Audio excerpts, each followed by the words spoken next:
Welcome back to The Explainer. Today we are diving into what is arguably one of the most intense, monumental shifts happening in modern technology right now.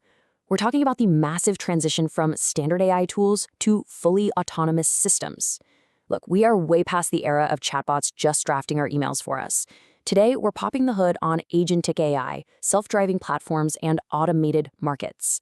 We're going to see exactly how these systems are completely, fundamentally reshaping our business models, our cybersecurity, and honestly, even our own human psychology. So let's kick things off with this incredibly provocative thought from the venture capital world, because it just perfectly nails the huge economic stakes here. For years, right, the tech industry has relied on the standard software as a service model, but that entire landscape is shifting beneath our feet. Startups aren't just pitching you a new tool for your employees to use anymore. They are literally pitching you the employee itself. They're packaging and selling digital labor as a service, completely revolutionizing how we calculate the actual value of work. And that brings us to the crucial question that really frames our entire discussion today. Until now, AI has been pretty passive. It sits there, it waits for you. It's essentially a highly advanced digital assistant just taking dictation. But what actually happens when we untether it? What are the technological and cultural consequences when we move away from passive tools and step into this wild era of proactive digital workers making real-world decisions without us? All right, part one, from assistant to agent, the paradigm shift. To really wrap our heads around this massive leap, we've got to look at the architecture. Standard AI, like your classic large language model, lives and dies on a human prompt and response loop. It literally cannot do a single thing until you press enter. Agentic AI, though, totally different beast. It operates on what we call goal-oriented execution contracts, meaning you give it a macro objective, say auditing an entire global supply chain and rerouting a bunch of delayed shipments, and it just figures out all the micro steps to achieve that outcome completely on its own. It's running this continuous, relentless loop. It plans, executes, verifies, and adapts. Instead of stopping to ask you what to do next or, needing to take a coffee break, it's this independent, closed-loop cycle of problem solving. The system builds a plan, takes the action, verifies if it actually worked, and if it hits a wall, it just instantly adapts its strategy. Which brings us to part two, the autonomous hospital, the crucible. Okay, to truly grasp the insanely high stakes of these macro concepts, I want to ground this in a single, high-stakes environment.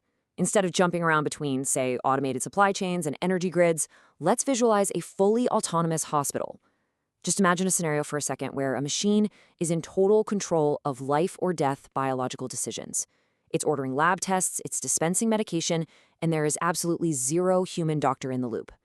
Now, if you map out how all the different stakeholders interact with this exact same AI system, the friction points just instantly jump out at you. Doctors are facing this dangerous psychological trap of blindly trusting the machine. Patients, they have completely wildly conflicting demands. Some want a flawlessly unbiased algorithm, while others absolutely demand genuine human empathy. Meanwhile, hackers are just looking for a physical exploit to alter outcomes, and venture capitalists are sitting there demanding a lightning-fast return on their investment. Let's dive deeper into that boardroom clash. Part 3, security versus ROI, the economic friction. Picture the corporate boardroom, right? We hit an immediate massive wall. If you're a security engineer, full autonomy just exponentially expands your attack surface. Like if a hacker silently tweaks a pediatric dosage algorithm using a prompt injection, we're not talking about a weird text glitch. We're talking about a catastrophic physical liability. They are demanding zero hallucination guardrails, but fighting directly against that is the harsh business reality. Building absolute, infinite security is incredibly expensive, and it delays the rapid enterprise deployment that founders absolutely need to survive. So this tension forces a really uncomfortable market question. Will hospitals, or honestly any enterprise client, actually put up with the astronomical costs and the endless delays required to get absolute, infinite security testing? Or is the market pressure going to be so intense that they accept slightly risky autonomous agents just to get the benefits of cheap digital labor online faster? Part 4, the human-AI friction, psychology and culture. Stepping out of the boardroom and into the hospital waiting room, psychologists actually point out two super dangerous extremes here.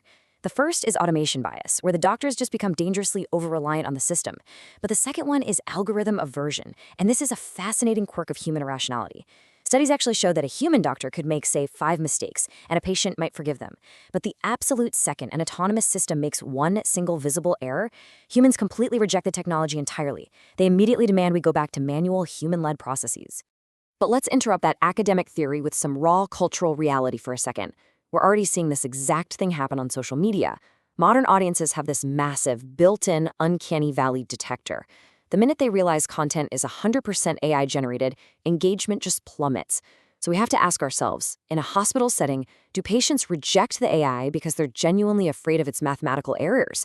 Or do they reject it simply because they crave real, genuine human authenticity when they're at their most vulnerable? When you put this cultural lens right up against the historical lens, it's pretty mind-blowing. On one hand, you have modern patients refusing a highly accurate AI diagnosis because the machine lacks a bedside manner, right? They feel like it's this cold, robotic, ghost interaction. But historically speaking, this structural anxiety is perfectly consistent with past industrial revolutions.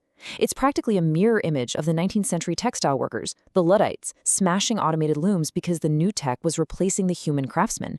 So, is turning down a perfectly accurate, life-saving AI diagnosis functionally the exact same thing as those 19th century Luddites destroying machinery? This historical repetition proves that our deep-seated anxiety over autonomous tech isn't actually a new phenomenon at all. It's just wearing a modern digital skin.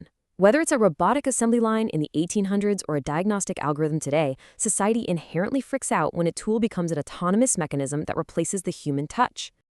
But wait. The hard science perspective bluntly interrupts this whole cultural debate.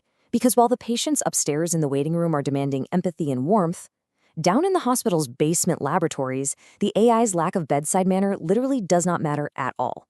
In the realm of biomedical research, the cultural uncanny valley completely evaporates. Why? Because cells in a petri dish do not care about a doctor's empathy. Only raw data matters.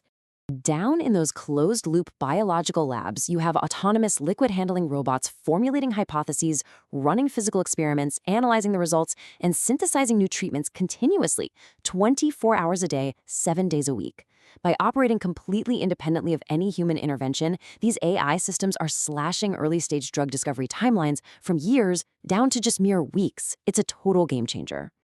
So how do we actually manage all of this? Part 5, Setting Autonomy Boundaries.